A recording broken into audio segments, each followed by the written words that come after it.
Selamat datang di artikel Cangkir YouTube. Inilah lanjutan kisah Kenshin pada episode 303 yang lalu. Episode 304. Kenshin, yang bertanya pada Rena, kenapa Pak Mori memesan rotinya. Di saat itu juga Kaori memberitahukan pada ayahnya tentang orang bayaran yang akan mencelakakan Kenshin. Mendapat informasi seperti itu, Pak Hendry menelpon beberapa orang, yang sebagiannya bos perusahaan. Pak Hendry memberitahukan akan keselamatan Kenshin yang dalam bahaya, dan tanpa berpikir panjang, para pimpinan perusahaan itu langsung berangkat menuju ke lokasi. Di saat yang demikian, Yudis bicara ke Renaldi, "Hei bro, lu lihat itu. Satu temannya yang tadi malam berkelahi dengan gua, dia malah datang lagi.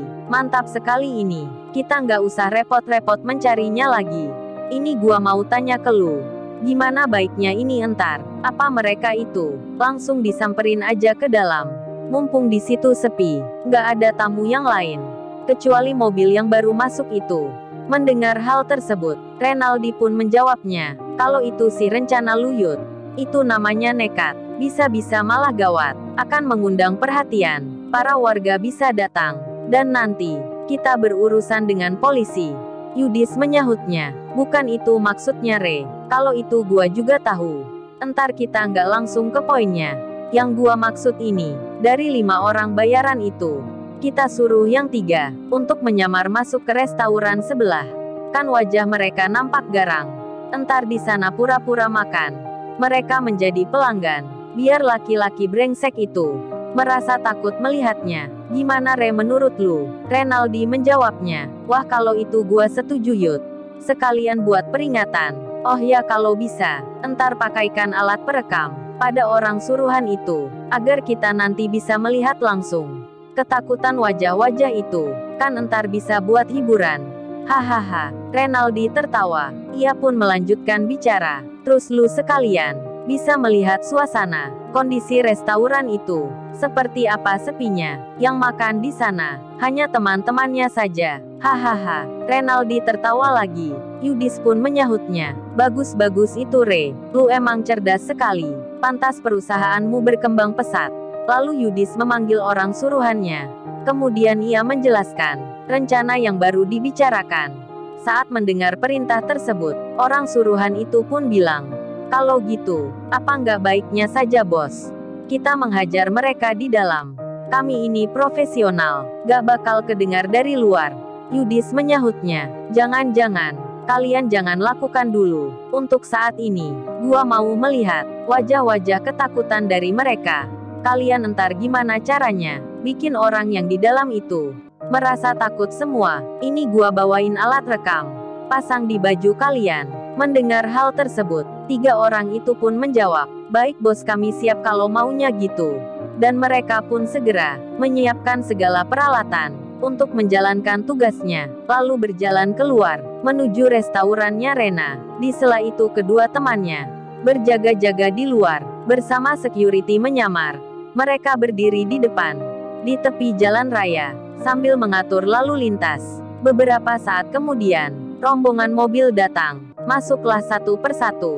Yang 2 ke restorannya Yudis, dan yang 3 ke restorannya Rena. Yudis pun takkan mengira ada orang berpakaian rapi yang makan di tempatnya adalah Pak Michael serta teman dan pengawalnya. Pak Michael pun lalu disambut pelayan restoran. Beliau segera mencari tempat, memesan menu makanan, sambil mempersiapkan mencari bukti serta menyelidiki. Pak Michael pun mulai bekerja melakukan pengintaian. Sementara di dalam restorannya Rena sendiri, 3 orang suruhan Yudis itu masuk. Mereka dipersilahkan duduk oleh pegawainya Rena. Setelah menempati kursi itu, kamera di masing-masing orang yang ditaruh di pakaian dipasang secara sembunyi, segera dinyalakan. Kemudian, dengan nada yang agak tinggi, salah satunya berkata, memanggil agak keras, "Hei pelayan, kalian cepat ke sini. Ini gua mau pesan. Cepat kalian bawakan menu makanannya." Mendengar ucapan itu, Kenshin, Iwan, Kaori, Ririn dan Rena, serta semua pegawai yang di dapur, mereka pun melihat 3 orang yang datang, duduk di meja tengah. Terkesan nampak tak sopan, wajahnya pun tak bersahabat. Hingga Iwan bicara, coba lu lihat itu bro. Sepertinya mereka orang suruhan. Yang gua katakan tadi, mereka datang ke sini, berniat mencelakakan lu. Lu lihat aja penampilannya, seperti bodyguard gitu. Kenshin menjawabnya, ah lu Wan bisa aja. Jangan buruk sangka gitu, itu hanya pengunjung biasa. Sudah Wan masalah tadi, nggak usah dipikir lagi. Kaori, Ririn dan Rena pun merasa, kehadiran 3 orang tersebut nampak mencurigakan sekali. Sampai Rena pun bilang, teman-teman, apa baiknya ini kita telepon polisi aja ya, untuk berjaga-jaga, khawatir terjadi hal yang tak diinginkan. Kenshin menyahutnya, jangan Rena, sudah jangan khawatir gitu. Lagian namaku kan Kenshin, siapa entar yang berani berbuat masalah di sini. Lu ingat nggak Wan, siapa Kenshin yang di film kartun itu? Hahaha, Kenshin pun tertawa. Iwan menjawabnya, ah lu bro bisa aja disamain kayak gitu. Kalau ini nyata bro, bukan film kartun. Kaori menyahutnya, iya nih cowok dari tadi nggak serius. Bawaannya bercanda melulu. Lalu Iwan pun bertanya, oh ya Mbak Rena, apa ini menu makanan restoran di sini ya? Biar saya saja yang ke sana. Membawa ini, sekalian melihat mereka dari dekat. Si Rena menjawabnya, oh ya mas itu bukunya. Tapi mas Iwan apa nggak apa nih? Iwan menyahutnya, ya nggak apa mbak. Mbak Rena tenang aja. Kenshin pun lalu bicara, kalau gitu, gua temanin lu ke sana Wan. Terus kalau mereka sudah memesannya, entar gua bantu sekalian mengantar makanan itu. Udah lama nih gua nggak kerja kayak gini. Aku ingat terakhir kali bikinin Kaori dulu, waktu dia minta kopi. Tapi setelah diminum, malah dibilang pahit. Pakai marah-marah pula. Kenshin tersenyum melihat Kaori. Kaori pun menjawabnya, ah dasar kamu ya, hal itu masih diingat aja. Kemudian Kenshin berjalan, ia bersama Iwan, mendatangi orang tersebut. Di saat yang demikian, para bos perusahaan, yang ditelepon Pak Henry tadi, terlihat sudah datang, dengan membawa pengawal masing-masing. Ternyata 3 mobil, yang baru masuk itu, yang berhenti, di halaman restorannya Rena, adalah mereka. Setelah saling bicara, dan mengatur rencana, para pimpinan itu melanjutkan, berjalan masuk ke dalam. Begitu pula, dengan anak buahnya Pak Michael sendiri. 2 orang yang sebelumnya tiba, kini sudah menikmati makanan, berada di tempat belakang. Namun Kenshin dan Iwan, semenjak tadi, belum mengetahui, karena penampilan orang itu, nampak biasa saja, seperti pelanggan umumnya. Kemudian, ketika orang itu melihat Kenshin, yang sedang berjalan, mendatangi orang suruhannya Yudis, anak buahnya Pak Michael itu pun, segera berpindah tempat, lalu duduk mendekat, ke lokasi sebelah tengah.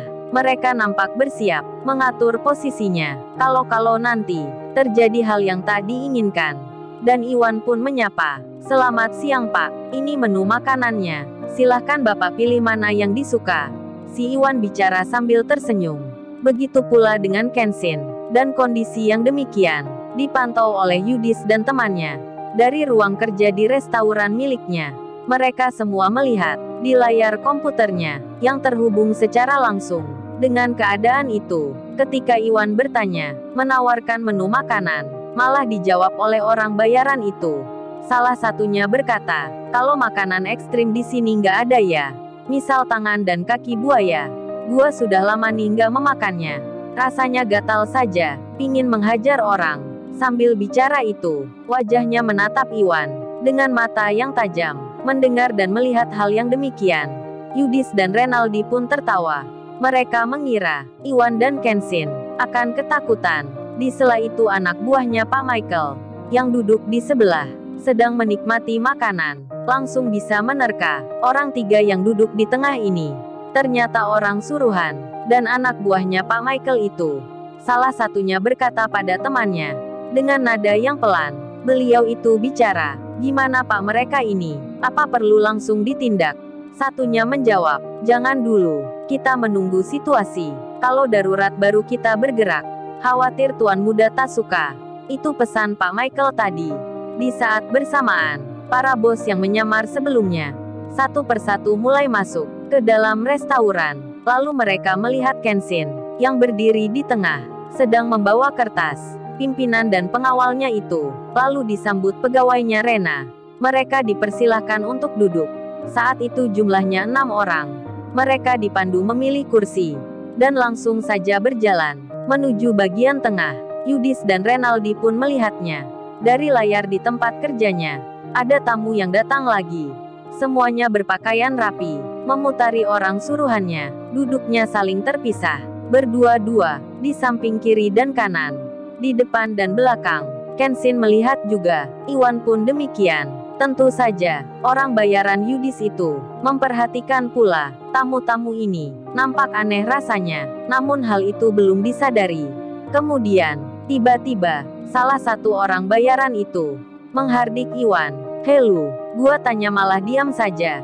Ada nggak kaki dan tangan buaya?" Iwan menjawabnya, "Ya tentu pak, makanan itu nggak ada. Kalaupun ada pasti dilarang. Jangan mengada-ada pak memintanya. Kalau bapak niat makan di sini, ya pesan dengan yang sopan." Mendengar bicaranya Iwan, Yudis pun terkejut. Begitu pula Renaldi. Dikira takut, malah Iwan itu berani. Dan orang bayaran itu, tentu saja terbawa emosi. Lantas ia pun berdiri. Lalu, bagaimana kisah selanjutnya? Subscribe channel ini untuk episode berikutnya. Terima kasih.